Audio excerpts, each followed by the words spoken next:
All right, I'm gonna try this intro for like the third time because I can't say this right.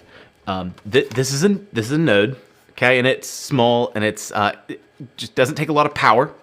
And this is a miner, and that's my phone on top. But this is a miner, and so this it's hot. It's intense. It takes a lot of energy. It requires an internet connect. Both require an internet connection. But I guess, okay, in this video, I really want to sum up what the difference is between a miner and the difference between a node. And so I hope that I can explain this well and that it helps you. And also, this is the MyNode. This is not sponsored by MyNode. They have just sent this over to me as part of a giveaway that I participated in on Twitter, and so, or X, whatever you want to call it. I don't know. But yeah, just wanted to give you the kind of the forerunner before this. That's my intro. The real difference here between a node and a miner, okay, is going to be that this creates Bitcoin, right? It secures the network. It makes Bitcoin by doing that. And this holds all of the data for the blockchain, okay? This has like a 2 terabyte hard drive inside of it so that you can store all of the data that this machine is confirming or putting out. So anyway, like big, hot, heavy piece of machinery, what is its actual purpose, right? Or I guess more importantly, what does it physically do?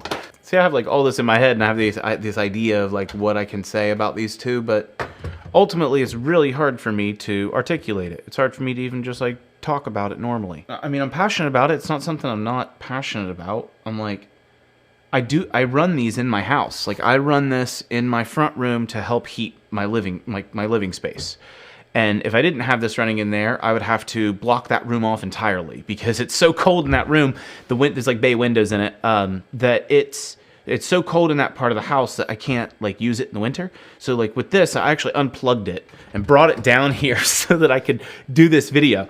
So it's still hot. It was running just a minute ago. This miner, it runs in that room basically 24/7 until summertime. And then in the summertime, I just put a pipe up to it and pipe it outside. And I have a picture of it somewhere on my phone. But I keep this running. I just keep this thing running all the time. And people ask like, how much money does it make? And so technically it doesn't make any money yet. It has cost me money more than anything, but it's provided me heat. And so that's the good thing. And it's also provided me some Bitcoin. And it makes Bitcoin. I don't freaking understand how to say it. It makes Bitcoin. It literally runs SHA-256 along with every other miner in the entire world. So if you have one of these, mine's connected to yours because we're all connected in a network. That's how networks work.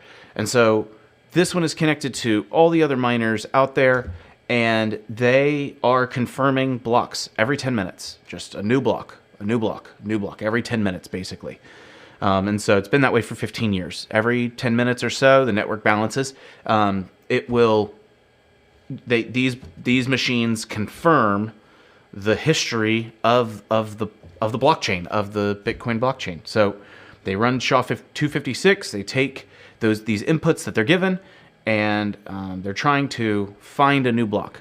A node doesn't get hot. This doesn't require much power. It doesn't require a ton of energy, but it does require some knowledge. This runs a lot more code than something like a miner will.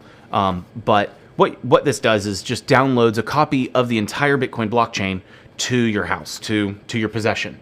And so the benefit on that is that you're helping decentralize the network. You're helping spread the copy of the blockchain, the actual like copy of the chain. You're spreading that jurisdictionally around the world.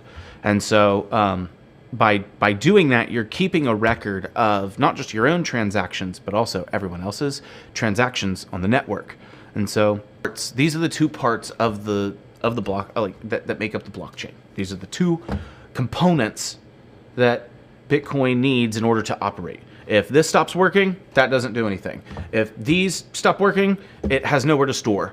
And so we can think about this doing all the work and this storing all the works, all the memory, right? So it's like, I really don't even know how to describe it again. It's so out of the ordinary. technically this is just a little computer. It's just a little tiny computer that doesn't have much going on with it, right? It's just a little brain and hard drive. That's about it. And it stores a copy, like we said, of that block of the blockchain. This, however, is serving one function. It just does one thing all day long, and it gets hot doing it, and it causes heat. So all it does is take energy and convert it to heat, and by doing that work, it rewards whoever's doing the work with Bitcoin. That is how Bitcoin are created. So again, if you get confused about how like Bitcoins are created, they're made by this. Every 10 minutes, one block is made. And you might be like, okay, well, like one block's made. Okay, well, like that's the whole reason you might have seen like in this video, we have up this block right here. I don't even know what to call it. Like we have the block height on screen because every 10 minutes, a new block is made, right? That's really it. Every 10 minutes, a new block is made by this miner, okay? By this device. It's made. I guess found. I don't know the best way to say it. It's a lot. I like this, but I don't like this at the same time. That's the problem with making these videos. You have to back up and continually back up and continually back up to what I'm talking about. Because like if someone watches this video and they're like, oh, cool, I could just get this and then I can just have a whole copy of the blockchain at my house. I did that for a whole year and it does nothing. Like you could get a copy of the blockchain and it's downloaded to your house and you have it on here and it's like, woohoo, great. You could create a wallet on here and you could start to send the Bitcoin to here directly. That's one way to do it. Or one way to use it, I guess. But I purchased a node and I didn't even use it for a whole year because I had no idea what to do with it. I just wanted to learn about it. So I downloaded the blockchain. I had a copy of it. I could watch the blocks confirm. There's different applications and software. One of these days I'll jump in and show you the MyNode software. But it's something that with a node, you are just starting to understand why Bitcoin exists in this way. And so that was the purpose of that. When I jumped over to mining, this allowed me to earn Bitcoin because I was doing part of the work, right? And so every 10 minutes, a block is confirmed and 6.25 Bitcoin are spit out. Part of those 6.25 Bitcoin, if my miner finds the block, are rewarded to me. Part of those. And then as I accumulate those rewards, the pool holds those rewards, and then at a certain moment, I can send those over the blockchain, which again get confirmed by the miners, but get recorded by the node, and I can send those rewards over to my node, which was kind of fun. It was kind of neat, have like both the hardwares that you need to do the whole thing. And so I'd encourage anybody that if you're just at least interested in just running a node or getting a miner, I think I picked this one up for like $200. And like I said, it hasn't made money. It's more of a learning experience for me. And I hope it's a learning experience for you too, because I think that those are the best. I think that the best thing you could do is just try, do something new and fail at it if you want to, or just, learn from it is really the way to look at it. Don't look at it as failure, I've had one of these, like a node, like crash on me before.